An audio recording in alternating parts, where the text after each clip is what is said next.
on Tsamba kuMwana Wangu in the year of 2026, we reviewed last week that we are going to be moving with the theme titled A War Against the War. And Mwana wa Baba, I want to introduce you to this topic with grace. If you did not listen to that edition where we were introducing the theme to Tsamba kuMwana Wangu, you can check it out on the Mr. Dobby Ndin Baba Vako YouTube channel, and you can also follow through. I kindly ask you to leave a like and a subscribe if you haven't. So in Shona, our theme is Hondo, yekurwisa Hondo Yangu, a war against the war. And this is a war that we fight inside ourselves. So today I want us to start where many of our battles start from, where many of our battles begin, and that's indecision. So this is that point where you don't know what to choose. You don't know when to make the move.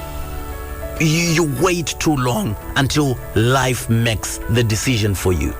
So most of the regret we carry in life does not come from choosing wrong.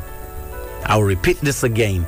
Most of the regret that we carry in life does not come from choosing wrong. It comes from not choosing at all. Eventually, that's when life chooses for you. So indecision doesn't look dangerous when you're looking at it. For you to then eventually get carried over by it, it doesn't look dangerous. It looks quiet. It looks like, let me think about it. It looks like, I'll do it next week.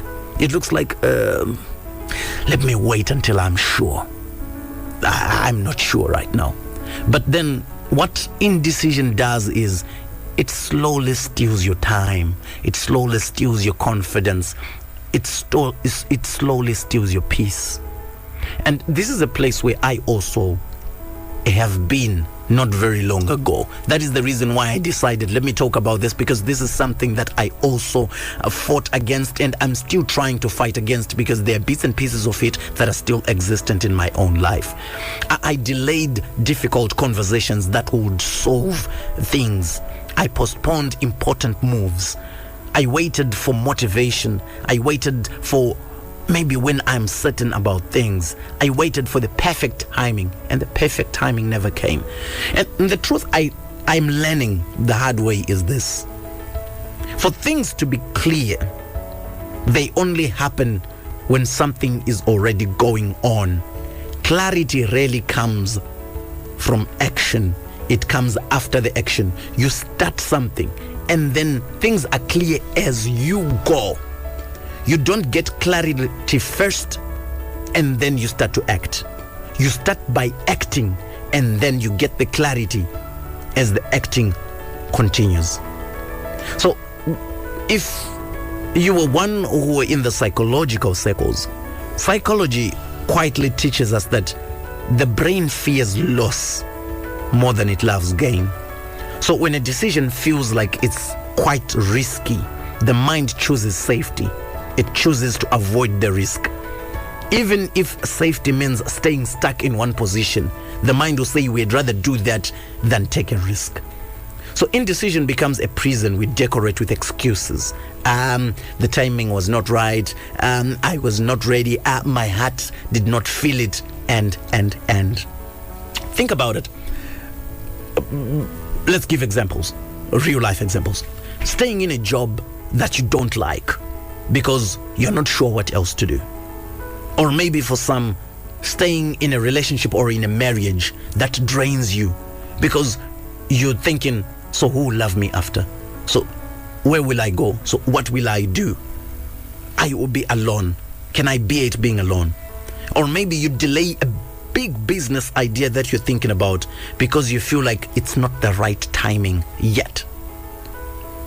Or maybe you were heartbroken at some point in your life, or you lost a loved one, and you postpone your healing because you don't know where to start.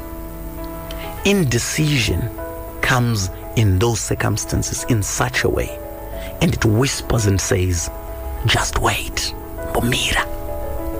But waiting has a cost.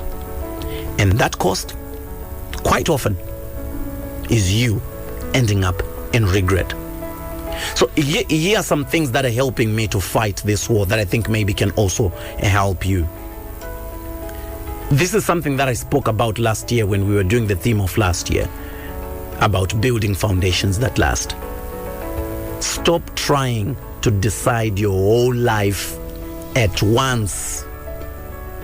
You don't need the full plan of your life to say, I'm going to do this and do this and do this and my life is set. What you just need is the next right step. You see, I'll give the example of when we are building a house. We don't just put all the bricks together and they form a house. We put one brick after the other, and you need to put that one brick in the right space, in the right position, for you to continue building properly. The next brick in the right position, the next brick in the right position. That's what you need to do. You don't need a 10-year plan of your life. If you can, blessed art thou. But most of us are suffering because we want to calculate 10 years ahead when our minds cannot comprehend that. You don't need that now. What you need now is, what's the next right step I'm going to do? And then you do it. Ask yourself this. What is that one small move that I can make today or maybe this week? Small decisions will help you in this way. They will help you rebuild your confidence.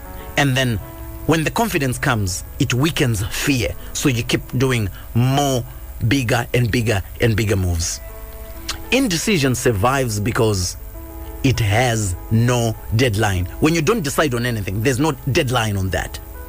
You see? So you might want to start by giving yourself some deadlines to actions that you want to take. For example, you might try this. You might give yourself, say, maybe one day to make a small decision to say, panozopera zuvara nasu, when I finish this day, I'm supposed to have accomplished this. Or to say maybe this week, maybe 3 to 7 days, I might have accomplished this slightly bigger move. Then decide, imperfectly if you must. But don't worry about being perfect. Just make the decision and take the action. And always remember this truth in your mind. A wrong decision can be corrected, but a delayed decision will always compound regret. There is a quiet wisdom that I'll leave you with as I wrap up Tsamba kuMwana Wangu today. And it says, if you know the good you should do and don't do it, that too is a problem, and even a bigger problem. Sometimes the war is not about evil choices. It's about unfinished obedience to yourself. So Mwanawababa, this week, notice where indecision is hiding in your life and ask yourself, where am I postponing peace? What decision am I afraid to make? What would happen if I choose courage just once? You don't win this war by being fearless. You win it by moving while you're still afraid. So next week when we come back, we will be talking about another enemy that feeds indecision, which is fear and self-doubt. For now, choose one thing, move one step, start one fight, and don't retreat. This is Tsamba kuMwana Wangu for today. And this year, we fight a war against